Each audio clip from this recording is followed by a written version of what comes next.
Assalamualaikum warahmatullahi wabarakatuh. Waalaikumsalam warahmatullahi wabarakatuh. Selamat datang Narabala Kiswa.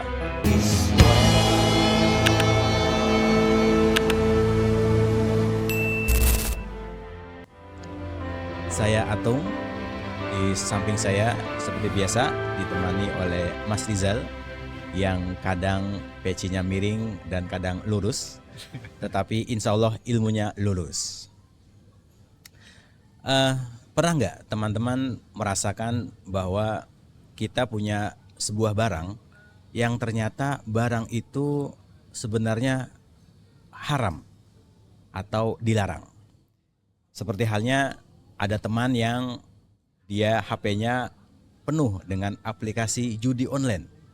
Ketika ditanya, saya kan cuma punya aplikasi saja tapi tidak memainkan. Nah, ini bagaimana hukumnya? Begitu juga di dalam beberapa kitab fikih dikatakan bahwa bermain musik itu haram atau alatul lahn. Berarti memproduksi gitar atau sejenisnya dan juga menjualnya berarti haram. Apakah benar demikian?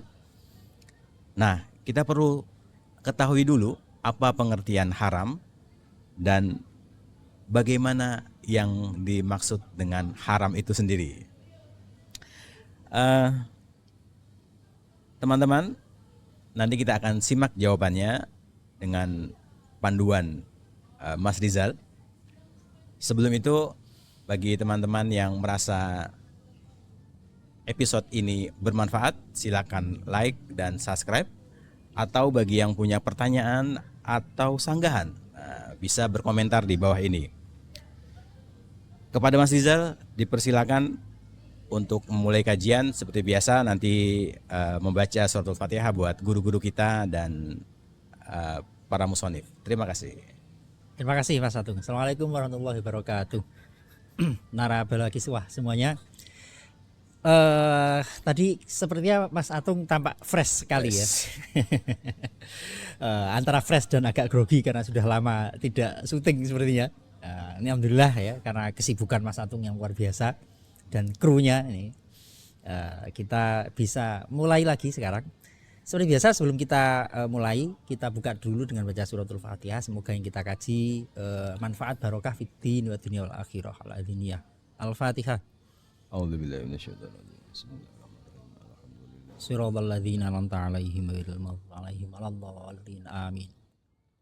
Baik, Narabala Kiswah semuanya. Kita sampai di kaidah yang ke-26. Kita sempat jeda kemarin Ramadan, kita mengkaji satu kitab khusus ya. Kalau kata santri namanya pasaran ya, ngaji pasaran atau ngaji pasanan atau Ramadanan atau ngaji kilatan. Nah, sekarang yang reguler kita lanjutkan sampai di kaidah yang ke-26, al-qaidah sadisah wal 'ishrun, yang berbunyi ma haruma isti'maluhu haruma ittikhaduhu. Boleh juga dibaca ma hurrima isti'maluhu hurrima ittikhaduhu. Haram digunakan, haram diwujudkan. Nah, kita kasih nama risalah kita dengan nama Fathuman Katsura Husnuhu. Membukanya zat yang kebaikannya sangat banyak. Fi qaidati ma hurrima isti'maluhu hurrima ittikhaduhu, atau ma haruma isti'maluhu haruma ittikhaduhu. Baik, ini puisinya tidak terlalu banyak, saya baca semuanya saja. Habis itu kita lanjutkan dengan ngobrol-ngobrol gitu ya. Siap. Nah, nanti kita bisa munculkan teks-teks yang mungkin relevan. Saya tambahi beberapa penjelasan terkait dengan kaidah ini. Bismillahirrahmanirrahim. Wa kullu masti'maluhu qad haruma falyakunit ittikhaduhu muharrama. Segala yang haram digunakan, haram pula diwujudkan. Nah, di kitab Nadhumnya ini tidak disebutkan contoh-contohnya, tapi langsung kepada pengecualian. Wa nuqidot bisuwarin fi babi as-sulhi wa ya fathuhu lil babi.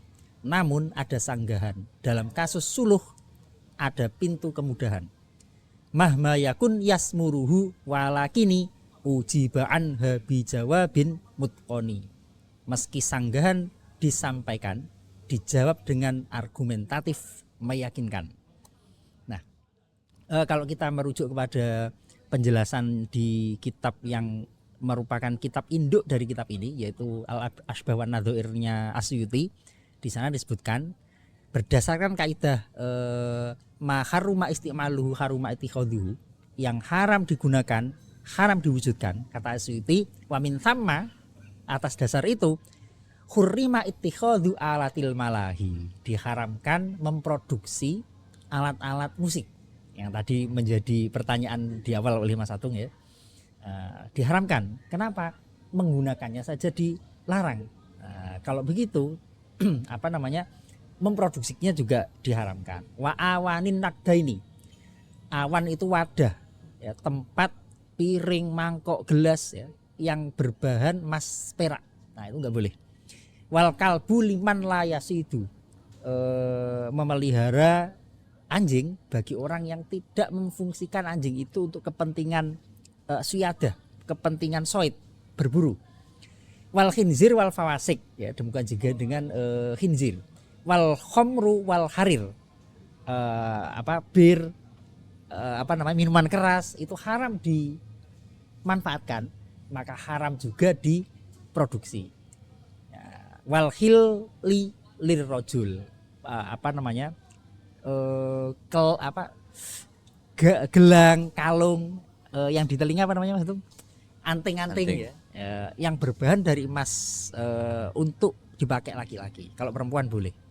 Nah ini kaidah kita pada kesempatan kali ini ya, sebagai pembuka setelah Ramadan. Iya. Terima kasih Mas Rizal. Sebelum kita ke konten, mungkin saya sendiri lupa Mas Rizal. Apa itu? Ini kitabnya kitab apa Mas? Judulnya Mas? Maksudnya diambil dari kitab apa? Oh, ini nadhumnya dari karya Al-Ahdal ya, Al-Faraidul Bahiyah, dan ini disyarah Mawahibus Saniyah, dan ini ada khasyahnya yang ditulis oleh Syekh Yasin Padang, Al-Fawaidul Zaniyah. Nah, kitab ini induknya adalah Al-Ashbah wan Nadzair karya Asyuti. Karena Ashbah wan Nadzair ada banyak ya. As-Subki juga nulis. Yang mazhab Hanafi, Ibnu Nujam juga nulis, namanya sama Al-Ashbah wan Nadzair.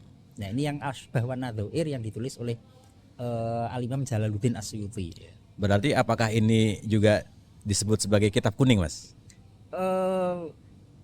Kalau yang terbitan baru-baru, Fawaidul Janiyah saya warnanya udah putih. Oh, warnanya putih. Nah, tapi itu kan istilah ya. Sama seperti di pesawat itu kan ada ya black box ya. Tapi warnanya kan tidak hitam. Warnanya oranye ya. Jadi itu istilah saja ya. Jadi sebenarnya kitab yang Mas Rizal rangkum tadi yang dijelaskan itu adalah kitab kuning ya, kitab yang dikarang oleh ulama ya. Soalnya ada teman-teman kita yang masih beranggapan bahwa dikiranya kitab kuning itu satu doang, Mas. Oh. Sebenarnya kitab kuning itu hanya istilah yang itu adalah karyanya ulama-ulama ya. Iya, kitab khazanah klasik dalam Islam lah ya. Karena dulu kan dicetak di kertas yang warnanya kuning ya, yang terbitan Beirut, Darul Fikr itu rata-rata kuning. Sehingga disebut kitab kuning. Oke. Iya, jadi narabala sekalian, di era sekarang digital kita bisa ngaji kitab kuning dengan layar ya. Dengan layar. Apalagi PDF-nya Mas Rizal juga warnanya kuning. Buluk-buluk kuning. Kuno ya. Iya, ini sebelum kita ini Mas tentang keharaman itu, mungkin bisa dijelaskan juga apa definisi haram, Mas? Definisi haram ini sering kita dengar ya. Haram adalah lawannya wajib. Nah, kalau wajib jika dikerjakan dapat pahala, jika ditinggalkan dosa. Nah, kalau haram kebalikannya, mayusabu bitarkihi wa yu'aqabu bi fi'lihi. Ditinggalkan kita dapat pahala, kalau dikerjakan kita malah dosa. Nah, itu definisi fikih. Iya. Jadi kalau ditanya apa definisi haram, ya tergantung disiplin kita di bidang apa ya. Kalau fikih itu, kalau usul fikih tidak. Beda usul juga. Fikih itu objek kajiannya adalah teks sumber hukum, sehingga definisinya tidak seperti itu. Jadi haram dan wajib itu sama-sama perintah sebenarnya. hmm. Tolab. Bedanya kalau wajib itu tolabul fi'il, perintah untuk mengerjakan. Tapi kalau larangan itu tolabul kaf, perintah untuk tidak mengerjakan. Jadi secara ilmu usul fikih, mau wajib atau haram itu sama-sama perintah, sama-sama tolab. Bedanya kalau wajib tolabul fi'il, perintah untuk dikerjakan, perintah mengerjakan. Tapi kalau haram tolabul kaf, perintah untuk tidak mengerjakan. Nah, perintah itu ada dua. Yang perintahnya tegas, tolaban jaziman, dan yang tidak tegas. Nah, ini dari perspektif usul fikih. Kalau perintahnya tegas, maka bisa wajib, bisa haram. Kalau perintahnya itu tolabul kaf, ya, perintah untuk tidak mengerjakan dan dalam bentuk yang tegas, berarti haram, tahrim. Nah, produk fikihnya haram.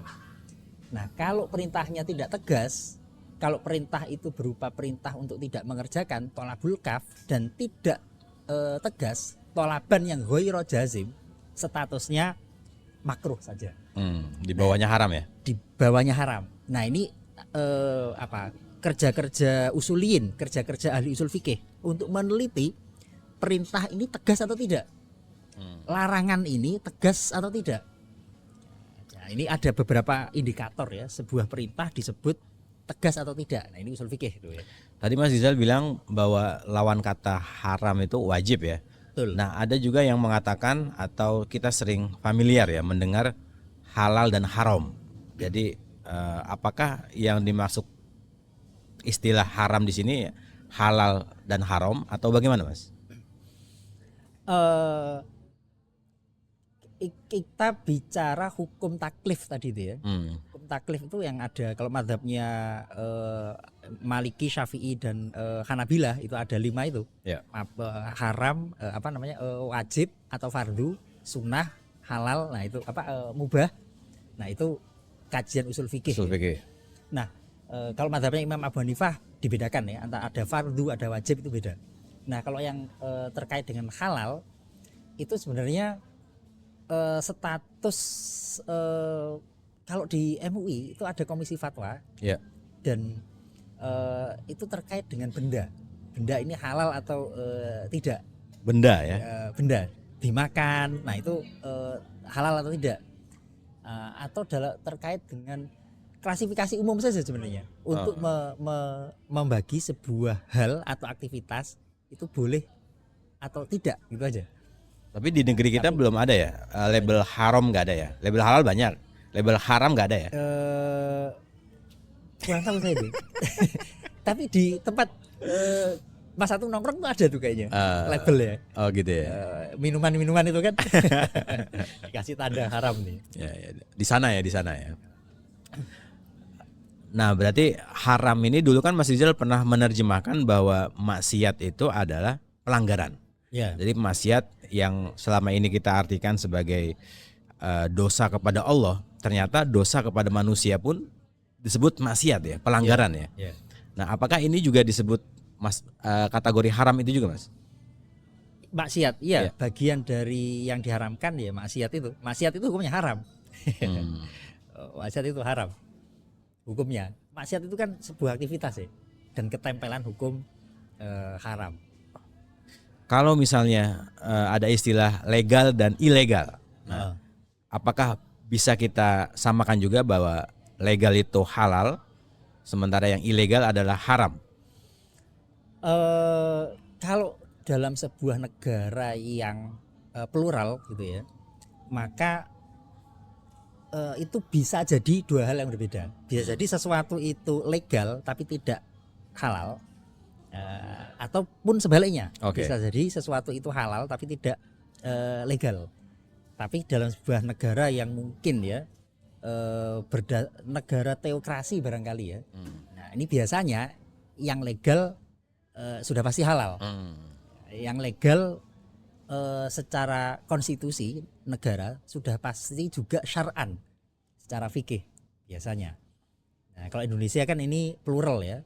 Ada banyak agama, bisa jadi ada beberapa item yang menurut Islam haram, tapi menurut agama lain boleh, maka biasanya dilegalkan. biasanya dilegalkan. Nah, ya kalau itulah pentingnya tawasud ya Moderat. moderat ya. Toleransi ya, Oke. tasamuh. Oke. Jadi tidak bisa serta-merta diartikan bahwa legal itu halal, sementara yang ilegal itu haram. Beda ya? Tergantung sebenarnya. Oke, oke. Meskipun kalau di teks-teks fikih kontemporer biasanya syar'an itu ya harus memenuhi dua unsur itu. Legal secara undang-undang, juga syar'an legal secara fikih ya. Karena kalau hanya legal secara fikih saja khawatir makar nanti. Bertentangan dengan undang-undang. Ya, kita masuk ke pertanyaan pertama, Mas Iza. Silakan. Ya, seperti yang tadi kita singgung di Muqaddimah ya, di kitab-kitab klasik fikih terutama, bahwa alat musik itu diharamkan. Berarti jual beli kemudian memproduksi alat musik juga haram, Mas? Atau bagaimana? Ada piano Nah, kalau kita lihat fatwa-fatwa sebenarnya di fikih itu ada beragam pendapat sebenarnya terkait dengan alat musik. Ya. Dan pertanyaan memproduksi alat musik itu hukumnya apa? Itu tergantung dari hukum mendengarkannya dulu. Kalau mendengarkan musik itu boleh, berarti memproduksinya juga boleh. Kalau mendengarkannya nggak boleh, berarti memproduksinya juga nggak boleh. Nah, kecuali mungkin kita bisa munculkan. Ini saya nanti teman-teman narabala bisa download. Ini saya kutip, saya rangkum dan saya kutip teksnya juga dari Darul Ifta ya. Nah, ini tahrimut ittikhadhi alatil malahi. Wa hadza indaman qala bi tahrim istiqmali alatil malahi au bi tahrim istiqmali alatil malahi al manhiyah. Jadi itu diharamkan bagi yang mengatakan menggunakan alat musik itu haram. Adapun yang berpendapat bahwa alat musik itu tidak haram, ya berarti boleh memproduksi. Waqat afta Darul Ifta al-Misriyah anis sa'il bi bai'iha. Di Darul Ifta Mesir itu ada orang profesinya jualan alat musik. Terus nanya, ini bagaimana hukumnya? Nah, Darul Ifta Mesir menjawab, itu saya kutip jawabannya. Mayaku bisa min bai alatil musiki ya. Jadi yang ditanyakan oleh Sa'il penanya, karena fatwa kan begitu. Ya, minta status hukum terus dijawab. Nah, jawabannya memperjualbelikan alat musik bikulli anwa'iha, apapun jenisnya, yu'addu amron jaizan syar'an. Tegas saya katakan itu ya. Ini yang ngomong bukan saya. Ini fatwanya Darul Ifta Mesir. Memperjualbelikan alat musik bikulli anwa'iha, segala bentuk jenis drum, piano, keyboard, yu'addu amron jaizan syar'an. Adalah hal yang secara syariat diperbolehkan. Wahada, ini dasarnya ma'alaihil fatwa, demikian yang difatwakan amalan bima dhahaba ilaihil Imam Abu Hanifah. Ini merujuk kepada pendapat fikihnya Imam Abu Hanifah, waman wafaqahu, dan yang sependapat dengan Imam Abu Hanifah. Wa kadza man ajaza simak minal fuqaha wa man ra'au anna hadhil alat laha istiqmalani. Ada juga yang mengatakan alat-alat musik ini ada dua fungsi. Ya. Nah, bisa difungsikan untuk hal haram, bisa juga tidak. Wa kadzalika ma dzaba ilaihi fuqaha Syafi'iyah min jawazi bai'i makana limukawwinatihi qimatun fi dzatiha. Demikian juga berdasarkan kepada pendapatnya Syafi'iyah ya, kalau Syafi'iyah ini berarti ulama-ulama Syafi'iyah yang mengatakan begini, memperjualbelikan sesuatu itu sah jika sesuatu itu punya nilai. Nah, menurut Syafi'iyah alat musik itu bisa diperbolehkan kalau punya nilai. Nah, makanya di Syafi'iyah itu kalau kita detail kita baca ya, muncul tuh pertanyaan. Oke lah, Imam Nawawi misalkan mengatakan menjual drum itu haram. Tapi ketika drumnya ini dihancurkan, sudah tidak lagi berbentuk sebagai drum, hukumnya menjadi boleh. Dia punya nilai lagi. Nah, kalau begitu tergantung fungsi dong. Nah, jadi berdasarkan ini diperbolehkan. Nah, nanti kita analisis lebih dalam soal musik ini ya. Nah, tadi Mas Rizal sudah menyinggung nih tentang memproduksi atau menjual belikan musik atau alat musik itu hukumnya tergantung musiknya itu sendiri. Berarti ada musik yang halal dan ada musik yang haram ya Mas ya? Iya. Oh, gimana itu Mas? Tapi ini agak unik menurut saya. Gini, kalau kita mendengar kata lagu rohani, bayangan kita Islam apa Kristen? Kristen. Ya. Di Islam nggak ada lagu rohani ya. Di Kristen itu ada lagu rohani. Rohani itu bahasa Arab. Ruh ya. Ruh, rohani. Justru Islam mengenai lagu religi. Dari Inggris malah. Ini Islam Indonesia maksudnya. Ya. Jadi agak unik ini. Islam mengklaim mengenal ya, sebagian teman-teman kita mengenal ada lagu religi. Religi dari Inggris ya, bahasa Inggris. Tapi lagu rohani yang berasal dari bahasa Arab ini malah miliknya teman-teman Kristen ya. Ya, tapi ini intermezzo. Nah, terkait dengan lagu, betul. Jadi Darul Ifta Al-Misriyah menyebutkan bahwa hukum itu tidak melekat pada benda. Ini bukan Darul Ifta ya. Kalau ini prinsip fikih, hukum itu tidak melekat pada benda. Hukum itu melekat pada aktivitas mukallafnya. Nah, aktivitas mukallaf itulah yang menentukan status hukumnya halal atau haram.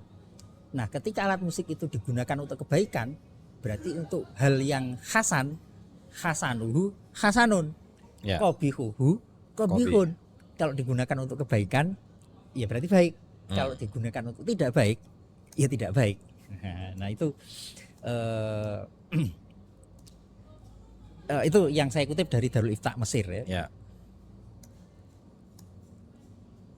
Jadi contoh atau kategori musik yang haram dan kategori musik yang halal itu bagaimana Mas? Nah, kategori yang halal dan haram mungkin sambil bisa dimunculkan gitu ya. PDF. Nah, itu dia yang saya kasih stabilo. Waqad ajaza sima ghairil fahish wa ma la yulhi an dzikrillah. Nah, poinnya di situ. Memperdengarkan apapun kalau menyebabkan kita lupa Allah sampai fahish ya, mendorong kita untuk berbuat zina, mendorong kita untuk ngefly sampai mabuk. Nah, itu nggak boleh. Nah, tapi kalau tidak, artinya justru dengan makanya di kalau kita jujur ya, tek-tek yang mengharamkan alat musik tidak mutlak, ada pengecualian. Alat musik misalkan gendang perang. Nah, itu untuk membakar semangat perang. Ini kan dikecualikan. Perang itu boleh, membakar semangat perang diperbolehkan. Maka genderang perang hukumnya diperbolehkan. Jadi di sini tergantung tergantung bagaimana kita memfungsikan. Nah, kalau sebuah lagu digunakan untuk alat berkontemplasi, digunakan untuk terutama yang sudah berpasangan ya, syair-syair indah diciptakan untuk pasangannya, itu malah bagus gitu ya. Itu kan boleh. Iya. Boleh. Berarti bukan karena zat atau komponen isi dari musik itu sendiri ya, tetapi akibatnya ya yang diharamkan itu akibatnya. Akibatnya ya. Ya kalau ditanya siapa saja yang kan berarti basis berpikirnya adalah di sini. Mendengarkannya itu boleh apa enggak? Nah, poinnya adalah yang tidak menyebabkan kepada fahish dan yang melalaikan kita dari Allah. Nah, yang memperbolehkan ini siapa saja? Saya kutip di teks ya. Ini saya rangkum dari fatwanya Darul Ifta. Minha kathirun minal fuqaha. Yang memperbolehkan itu banyak sekali ahli fikih. Wa huwa madhabu ahli Madinah. Ini adalah pendapatnya ahli Madinah. Wa marwiyun an jama'atin minas sahabah. Sahabat-sahabat pun sudah ada yang berfatwa seperti ini. Abdullah bin Umar, Abdullah bin Ja'far, Abdullah bin Zubair, Hasan bin Thabit, Muawiyah, Amr bin As radhiyallahu an. Ini dari kalangan sahabat. Yang dari kalangan tabi'in banyak juga.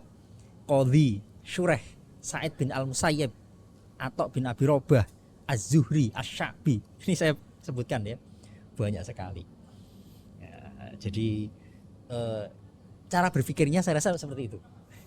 Jadi tidak ada musik yang haram secara esensinya, nggak ada. Bahwa ada teks yang mengharamkan, iya, tapi harus Oke. dilihat konteksnya. Dilihat konteksnya. Kalau Mas Rizal sendiri suka musik apa nih? Genrenya nih? Musik apa ya? Wah.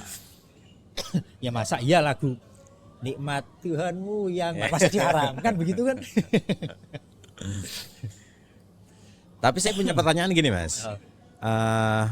Di beberapa tradisi itu ada musik yang liriknya itu kata-kata yang jorok atau konotasi yang mengandung ke arah sana. Betul. Ketika kita mendengarkan itu tanpa penafsiran pun sudah tahu bahwa itu yang dimaksud adalah anu. Ya, itu. Itu haram atau tetap halal, Mas? Ada sebuah hadis ya, saya rasa ini sangat populer ya. Layakunanna min ummati aqwamun yastakhillunal khir wal harir wal khomer wal ma'azif. Ya, nanti akan datang sekelompok kaum ya yang menghalalkan khir zina, harir ya, sutra, khomer, bir minuman keras, wal ma'azif dan alat musik. Nah ini kalau fatwanya Darul Ifta melihat innama huwa anil majmu' la anil jami'. Itu kalau terakumulasi. Maksudnya begini, kalau lirik lagunya isinya mengajak kepada itu tadi, Ya. atau berisi sesuatu yang jorok, nah ini haram. Haram ya. Haram. Ya. Tapi kalau isinya tidak begitu, ya nggak masalah. Ini fatwanya Darul Ifta ya. Siap. Menarik. Jadi ya tentang musik masih banyak ya perdebatan yang bahkan teman-teman kita masih ada yang mengharamkan Ya memang harus diakui ya. secara Ini- umum dia. Ini kalau saya ya, ini minal mukhtalaf, sesuatu yang diperselisihkan bahwa di kitab fikih disebutkan haram, iya banyak ya. Tapi juga ada fatwa-fatwa yang menganalisis secara detail dan tajam fatwanya seperti yang saya kutip tadi. Ya mungkin ada pertanyaan terkait dengan tadi kan, hadisnya jelas tuh ya, layakunanna min ummati aqwamun yastakhillunal khir. Ada sekelompok umatku nanti ya, sekelompok kaum yang menghalalkan. Itu artinya kan berarti ini haram. Terus dihalalkan. Oh, nanti dituduh. Berarti kita dong termasuk yastakhilluna al-khir, zina, harir, sutra, khomer, minuman keras dan ma'azif, alat musik. Nah, ini kalau fatwanya Darul Ifta Mesir, innama huwa anil majmu' la anil jami'. Yang diharamkan itu ketika ngumpul jadi satu itu. Anda main musik sambil mabuk, setelah itu berzina, pakai sutra. Nah, itu diharamkan anil majmu' la anil jami'. Jadi yang dimaksud adalah yang diharamkan adalah antajtami'a hadhil mufradat al-madhkurah fil hadits. Semuanya terkumpul jadi satu dalam sebuah peristiwa, bukan dalam fi suratin wahidatin, satu-satu enggak. Ya, itu terkumpul dalam satu peristiwa fi suratin wahidatin. Nah, ini kalau di dalam usul fikih, minal muqarrar di usul fikih yang ditetapkan ya, ketetapan di usul fikih itu al-iktiron laisa bihujjatin. Jadi disebutkannya sebuah peristiwa di sebuah peristiwa berbarengan itu tidak bisa dijadikan hujjah haramnya peristiwa itu secara terpisah. Buktinya apa? Khir itu ada ayat atau hadis lain yang menjelaskan kalau zina itu haram. Terus harir, tadi kan disebutkan kan ada yang menghalalkan sutra. Faktanya sutra nggak mutlak haram, dipakai perempuan Boleh. semua fuqaha membolehkan. Terus khomer jelas ada ayat lain ya, innamal khomru Wal maisir. rijsun min amali syaiton. Nah, ma'azif ini nempel di hal-hal yang diharamkan, tidak berdiri sendiri. Bahkan di sebuah hadis disebutkan ya, ini juga dikutip di Darul Ifta ya, ada sebuah pernikahan, terus ada yang nyanyi-nyanyi sambil main alat musik, terus ada sahabat komplain, Anda termasuk sahabat, bahkan Anda min ahlil badr, Anda ikut Rasulullah, kok melakukan ini? Jawabannya adalah ya biarkan saja, ini lagi berpesta. Kalau Anda berkenan silakan dengarkan, kalau Anda tidak berkenan ya nggak apa-apa juga ditinggalkan. Narabala sekalian, kita masih membahas tentang tema ini, tapi contohnya baru satu tentang musik. Sementara masih banyak lagi yang belum kita bahas. Kayaknya perlu 2 episode Mas ya? Boleh ini 2 episode kayaknya nih. Nah, Wah, terima kasih. Alhamdulillah. Terima kasih. Kalau di kafe ada seger-segernya. Terima kasih Om. Sebenarnya masih ada pertanyaan Mas Rizal. Mau dijawab episode ini atau besok terserah. Boleh di Tapi episode. pertanyaannya gini. Bagaimana hukumnya orang merayakan Maulid Nabi atau Isra Mi'raj dengan berjoget-joget?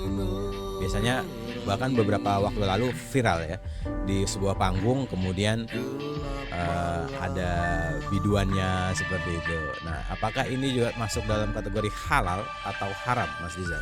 Mau dijawab sekarang atau edisi berikutnya? Kita jawab. Sudah. Oke. Ya, kalau kelamaan ini ya. Ya, terima kasih teman-teman narabala sekalian. Kalau punya pertanyaan, jangan ragu, silakan bertanya. Mumpung Mas Rizal masih seger dan punya banyak jawaban. Jangan lupa bagi teman-teman yang ingin hadir secara langsung bisa temui kami di Cafe Bukanagara Coffee and Roastery di Jalan Gatot Subroto, Jakarta Selatan. Sambil ngopi dan santai bergurau, kita akan mengkaji fikih secara mendalam bersama narasumber kita, Mas Rizal. Terima kasih, mohon maaf, sampai jumpa di episode selanjutnya. Wassalamualaikum warahmatullahi wabarakatuh. Waalaikumsalam.